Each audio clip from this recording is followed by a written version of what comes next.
Hello, I'm Cookie Stoner, and welcome to Cookie Stoner Presents. I am here with Mr. Phillip Otto, the artistic director of the Huntsville Ballet. And you know, here's how I say your name: Phillip with two L's and two T's. That's Phillip good. Otto, Good way isn't to that remember good? it. It's a good way So to I always remember. see. Yeah, absolutely. Well, that's the kind. Listen, once I came in this room, and even in your building, I really started feeling very disciplined. Like I was watching you teach your class, and you said stand up straight, and I did. You have got authority. You know what? You have nice posture to begin with. So I was would've- taught to sit up straight, and I do sit up straight. So, but It's good. But when It's I good. started doing this, I was like, I'm going to stand up straight. So we have been here today. Thank you, first of all, for allowing us to come and show your wonderful facility. We have watched you teach a class. Fascinating. But, tell us a little bit about your background, how you got here, in a short little thing. And then we're going to talk about the Huntsville Ballet. I'll try to be short. Short. Start from the beginning, though. Yeah. I'm one of 7 children. One of 7. My mother was a ballet teacher, so we all ended up being ballet dancers. So long story short, And you have 3 brothers. I have 3 brothers. And you're all ballet dancers. 2 were with New York, well, 3 were with New York City Ballet. And then on to Broadway and Phantom, and we're just a family in the arts. In the arts. In the arts, yeah. Mother should be very proud. She is. They didn't have to pay for college. See? So Hey, that's boys were always getting scholarships That's- because when I was younger, it was taboo to be a ballet dancer if you were a boy. At least where I grew up, Right. football was everything. football was everything. Yeah, And that's yeah. something we're going to talk about a little bit later too. And of course, I know we want to talk about how you got here, but that ballet was started, and men were the original dancers. Yes, men actually started ballet over 400 years ago in Italy and France. It was, I think, King Louis XIV who was the first ballet dancers. For all the royalty and aristocrats. Yes, And all of those people. And I like to think, because men don't wear point shoes, they don't go on their toes. I like to think when it got harder, that's when the women took over, because they could handle. That's what I like about you. That's right, because women pain. can handle the pain. That's right. That's right. So you came to Alabama, to Huntsville, and as I said, we're at the Huntsville Ballet.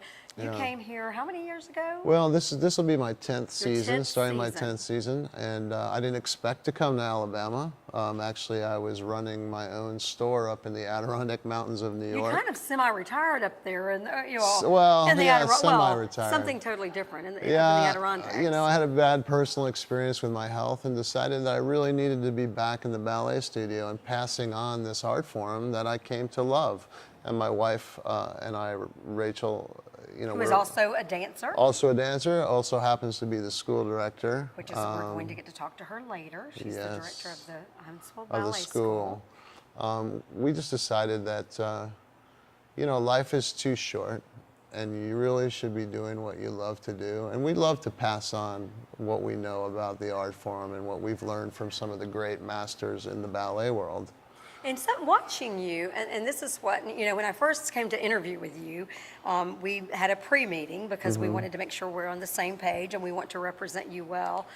I will have to say, you're very professional. You represent this place well, but you're fun and you're laid back. I think watching you with the students, you also show that and exude that in the class, which can't help but make those kids love it. Those who are here love it. There are different styles to directing and teaching. There are strict ballet teachers where you're, I feel like I can get more out of the students with honey, Yeah, you're that kind of guy. I like that about you. So, I treat them with respect. In return, I expect the same respect. We saw that. From we them. saw the way you lovingly spoke to them. Also, growing up, there were some things I didn't like about ballet. A lot of times, it's kind of like parenting. You change up some things. It wasn't fun.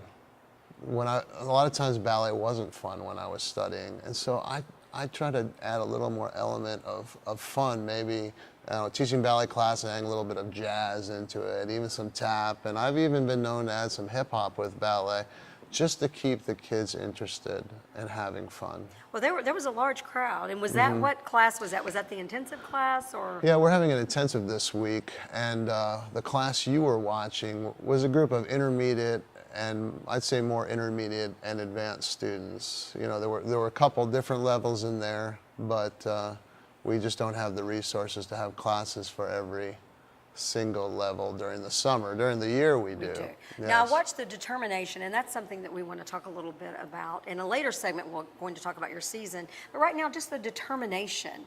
And even if everyone is not the best ballet dancer, you know, there was something you gave me, a mother had written about why my child may not be get on stage a lot, or may not be first string in ballet. Right. But what it does teach is the discipline, the determination, working together as a team, partnering. We did the partnering with kids. They'd never done that before. Right. And so they had to trust. Yeah, absolutely. You know, if someone wants to learn, has the passion, and I don't want to turn anyone away. You know, to me, yeah, you might not be cast as a Sugar Plum Fairy. You may be something else in the production, but you're still a part of the production. And you're still part of the team.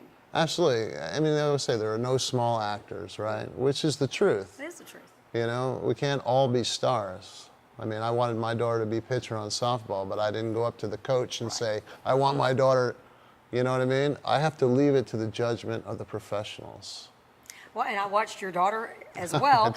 I saw her dancing as well, and she was doing her thing, and I didn't know she was your daughter until someone else pointed it out. So it was, no one wears any stripes in there. No, I try not to treat my daughter any different from the other dancers in the class. And you didn't even pick on her. I was very proud of you. Well, I did after you left. Oh, you did after I left, because you didn't want to get that on tape. Yes. I tell you what we're going to do. We have talked a little bit about how you got here.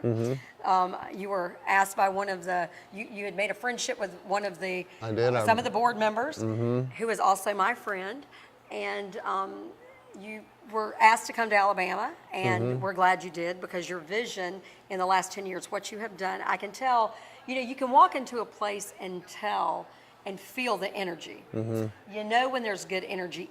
You're running a professional organization, but there's just great energy here. You know what you do? You make people want to be a part of it. I'm already signing up for Nutcracker. Write your check. I'm buying my season tickets today. I am doing that.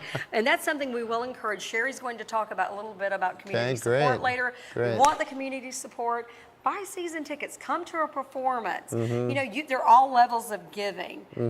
Or also, I want to come be on. I'm really going to you want to sign up. I'm going to audition for the Nutcracker. Yeah. Oh my goodness. Yeah, but I hear I'm going to be an old lady part if I get. But that's okay. But I'm going to show you my split later. Okay. We'll be right back with Mr. Phillip Otto, the artistic director of the Huntsville Ballet. Thank you.